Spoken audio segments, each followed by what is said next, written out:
transformações isobáricas, a nossa, deixa eu colocar o azul, a nossa pressão é constante. Então, quem eu vou retirar fora?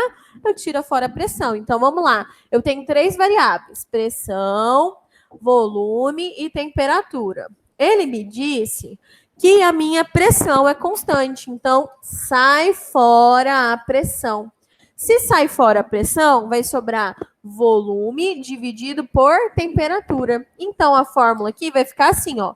Volume 1 dividido por T1 é igual a volume 2 dividido por T2. Então, essa é a nossa fórmula. A fórmula que nós vamos utilizar, beleza? Então, isobárica vem de barômetro, que é um instrumento, né, um aparelho utilizado para medir a unidade de medida de pressão.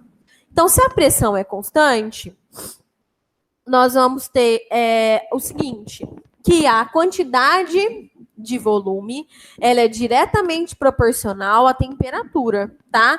Então, o que aconteceu aqui, ó? Eu tinha o volume 1, a temperatura era aqui, ó, 1. Eu tenho o volume 2, a minha temperatura é 2. Então, conforme aumenta a temperatura, aumenta o volume. Por quê? Porque vai aumentar a agitação das partículas. Se aumenta a agitação das partículas, aumenta o volume ali desse gás, ok? Então, a pressão, né, quando ela é constante, ela faz com que o volume seja diretamente proporcional à temperatura, tá? Então, vamos lá, ó. Transformação isobárica, eu retiro a pressão, vai sobrar volume e temperatura. E o volume e a temperatura é diretamente proporcional, tá? Então, se eu tenho um volume menor, a minha temperatura vai ser menor. Se eu tenho um volume maior, a minha temperatura vai ser maior. Por que isso, professora? Porque com aumento de temperatura, eu aumento a agitação das partículas, beleza?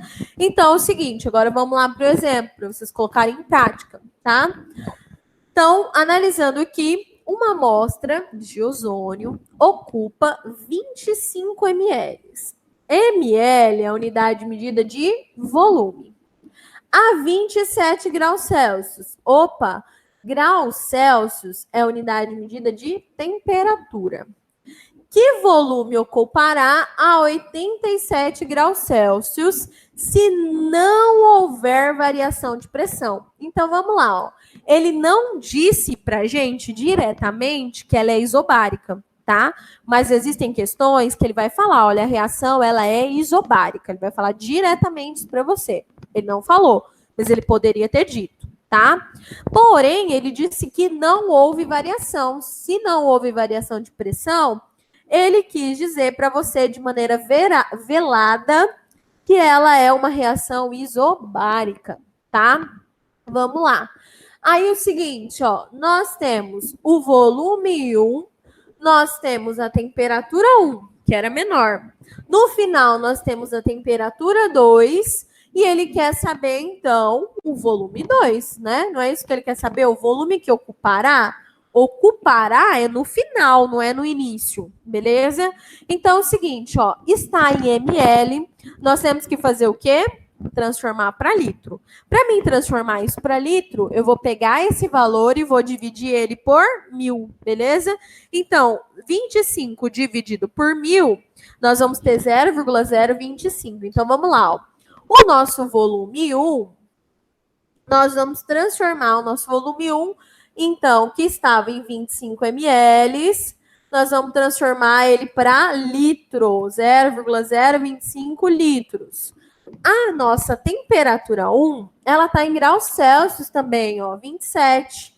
Mas eu não posso usar graus Celsius, eu tenho que transformar isso daqui para a escala absoluta. Como que eu faço isso? Eu transformo para Kelvin quando eu somo 273. Então, aqui eu vou ter 300 Kelvin. Opa, aí agora esse valor eu posso usar.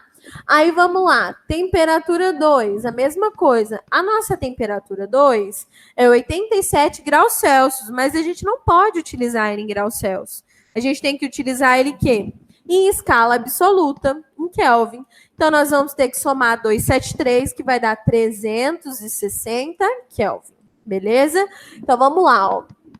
lemos o enunciado com calma, coletamos os dados, verificamos que a fórmula a ser utilizada é a isobárica, tá? Porque ele está falando que a pressão é constante, que ela não muda, e coletamos as informações. Como as unidades de medida não estavam nas unidades que nós precisávamos para fazer o cálculo, a gente já fez o quê? Transformou essas unidades de medida. Agora que as unidades estão transformadas, a gente vem aqui para a fórmula. Volume 1 é dividido por T1, volume 2 dividido por T2. Então, meu volume 1 é 0,025, minha temperatura 1 é 300 Kelvin. O meu volume 2 nós não temos, mas a minha temperatura 2 em Kelvin é 360. O que nós vamos fazer? Multiplicar cruzado. Então, vai ficar assim, ó. Continuando.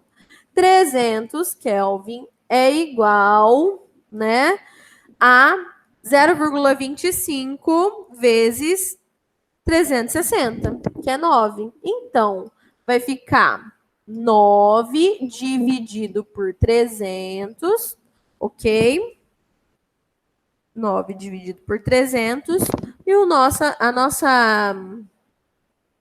volume 2, peraí que eu não coloquei o V2. Eu tô vendo que tá faltando aqui. 300 V2. Então, nosso volume 2 é igual a 0,03 e o quê? Litros.